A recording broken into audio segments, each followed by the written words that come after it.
Haleluya, shalom shalom, gitondo cyiza, mwaramutse. Ndifuza kuganira namwe ijambo ry'Imana riri mu Bacamanza ibice 6 umurongo wa 3 n'uwa 4. Kandi Abisirayeli barangizaga kubiba, Abamidiyani bakazamukana n'Abameleki n'ab'iburasirazuba bakabatera, bakagandikayo bagasiribanga imyaka yabo kugeza i Gaza, ntibabasigire na ruminja naho yaba intama cyangwa inka cyangwa indogobe mu Bisirayeli. Mana nziza, turagushimiye muri iki gitondo, tugushimiye kubw'ijambo ryawe. Ijambo ryawe rihindura imibereho yacu, ubuzima bwacu. Mwami Uwiteka Nyiringabo, buhinduke kubw'ijambo ryawe. Ni mu izina rya Yesu Kristo dusenze, amen. Yesu nashimwe cyane. Ndashaka kuganira namwe muri iki gitondo umwuka w'inyatsi. Umwuka w'inyatsi ukora ute? Umwuka w'Abamidiyani, umwuka urwanya umusaruro.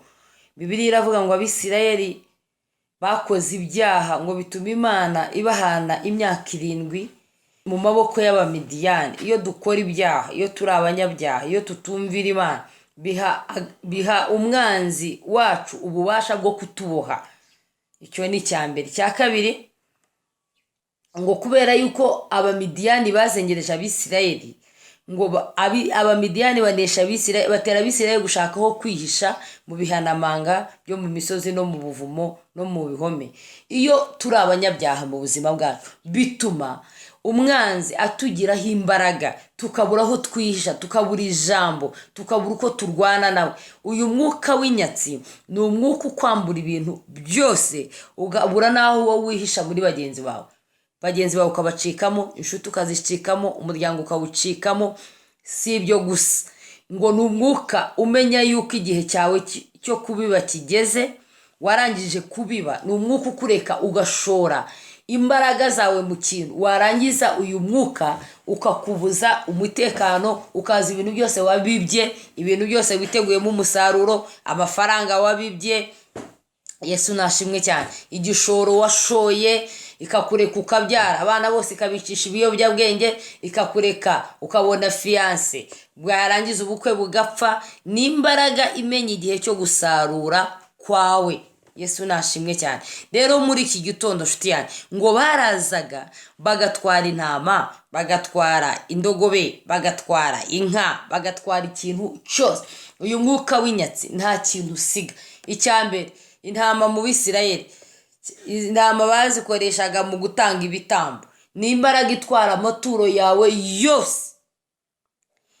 Yesu nashimwe cyane. Inka ni ikimenyetso cya development, kuko inka barazihingishaga, inka zarahingaga. Ikintu cyose ugerageje gukora, umushinga wose wo kuguteza imbere, iyi myuka iraza ikabyica. Umwuka w'inyatsi, Bibiliya ikavuga ngo n'indogobe barazijyanaga. Indogobe ni ikimenyetso cya transport, bajyaga barigendaho. Satani akakurwanya imyaka yose wakoze, ntugira n'igare, ntugira moto n'imodoka, Satani akayibirindura, ukongera ukagendesha ibirenge. Umwuka w'inyatsi ukwambura inshuti nzima. Umwuka w'inyatsi utandukanye n'icyerekezo cyawe. Umwuka w'inyatsi ukwambura urugo ari ruzima, urureba ibintu bikagenda bipfu, bireba bikarangira. Umwuka w'inyatsi igihe cyose umenya yuko igihe cyawe cya promotion kigeze, ukagutera. Rero muri iki gitondo tugiye gusenya uyu mwuka, umwuka ukwambura, umwuka ukunyaga igihe kigeze. Tugiye gusenya cyane cyane umwuka wa ryangombe, imyuka ya ryangombe, umwuka utubuza umugisha, umwuka wica ibyaha, kuko cyari ikigirwamana gihagarariye ubutunzi. Tugiye rero kumenaguriza imbaraga zibuza ubuzima bwacu amahoro. Abanyarwanda bose abenshi barabanzwe iyo myuka rero ya ryangombe itubuza umugisha. Iyo myuka, icyo kigirwamana kinyatsi kitunyaga amahoro, kitunyaga ubutunzi, kitunyaga umugisha, kitunyaga icyerekezo, kitunyaga umusaruro. Kimenya ko igihe cyo gutera imbere cyageze.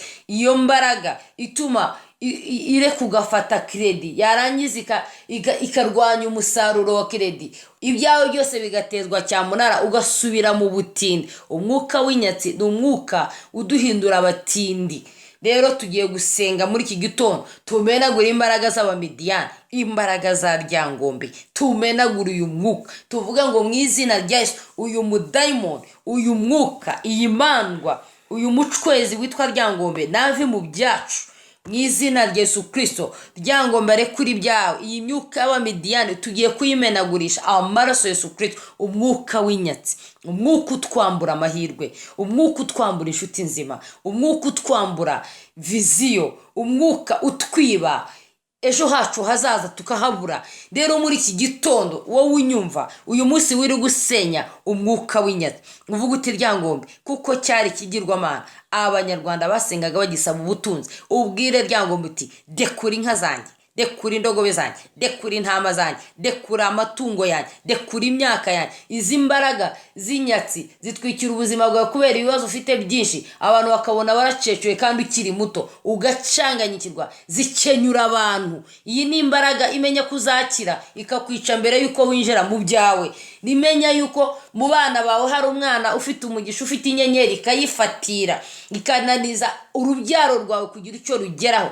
Rero muri iki gitondo nshuti yanjye tugiye gusenga, wirirwe usenga muri iki gitondo, umenagura imbaraga zose ryangombe umwambure ibyawe. Amateka avuga neza yuko ryangombe yavuye i Bugande. Rero tugiye gusenya imyuka ya ryangombe itubuza ubukire, itubuza gutera imbere, itubuza kubaha Imana, itubuza gukizwa, itubuza guhinduka. Wanasenga ugasigarana ibyaha. Imana rero irashaka kuguha imbaraga zimenagura abamidiyani, irashaka kuguha imbaraga zimenagura uyu mwuka unanije ubuzima bwawe kutagira icyo ugeraho. Rero muri iki gitondo, uyu munsi wose, umunsi ugira amasaha 28, amasaha yose uri bubone ujye utanga icya 10 cy'umunsi, ni amasaha 2:40. Ujye ugira ayo masaha umenagura umwuka w'uyu munsi, umwuka wa ryangombe, umwuka utegetse ubuzima bwawe, umwuka waduhinduye abatindi, umwuka utifuza ko tuva hano tukagera ahandi, umwuka ukureka ukajya Dubai ukarangura waza byose bigahomba, umwuka wica umugisha wawe buri gihe. Ibintu byose utangije uyu mwuka urabyica. Reka rero dusenge muri iki gitondo, tumenagura izi mbaraga, tumenagura uyu mwuka ukunyaga. Reka dusenge. Data mu izina rya Yesu Kristo w'i Nazareti, Imana ikomeye kandi Imana ikiranuka, turamenagura ryangombe, turamenagura imigambi ye yose, turamenagura umwuka w'abamidiyani, umwuka utunyaga, umwuka w'inyatsi, umwuka utwambura amahirwe yacu, umwuka utwambura umugisha wacu, umwuka utwambura amasezerano yacu. Muri iki gitondo wambaraga y'abamidiyani turagusenya mu izina rya Yesu. Mana nziza, turakira ubutsinzi, turakira ubutsinzi. Waduhaye imbaraga zo kunesha Satani, waduhaye imbaraga zo kunesha ryangombe, waduhaye imbaraga zo kunesha Imana, waduhaye imbaraga zo kunesha abadayimoni. mu izina rya Yesu. Mwene data unyumva, igihe cyose izi mbaraga zihora zimwambura, zihora zitambika mu bye, zihora zica amahirwe ye, zihora zica seveye, zihora zica iterambere rye, zihora zica urubyaro rwe, zihora zimunyaga icyo yaragiye kugeraho no gufata, izi mbaraga turazimenagura. Uyu mwuka utuma umuntu azerera, utuma umuntu atinya akihisha, ntiyongere kuboneka mu bantu. Uyu mwuka watujyanye mu buvumo, uyu mwuka watujyanye mu bihome, uyu mwuka watumye ducika mu bantu no mu bintu, turamenagura izi mbaraga mu izina rya Yesu Kristo. Mana nziza, twakiriye ubutsinzi, twakiriye imbaraga zawe, kuko ijambo ryawe riravuga ngo uzatumara ubukene bwacu bwose. Mana rero, buri muntu wese unyumva muri iki gitondo umugirire neza kandi umukize inyatsi mu buzima bwe. Icyubahiro gikomeze kuba icyawe none n'iteka ryose. Amen.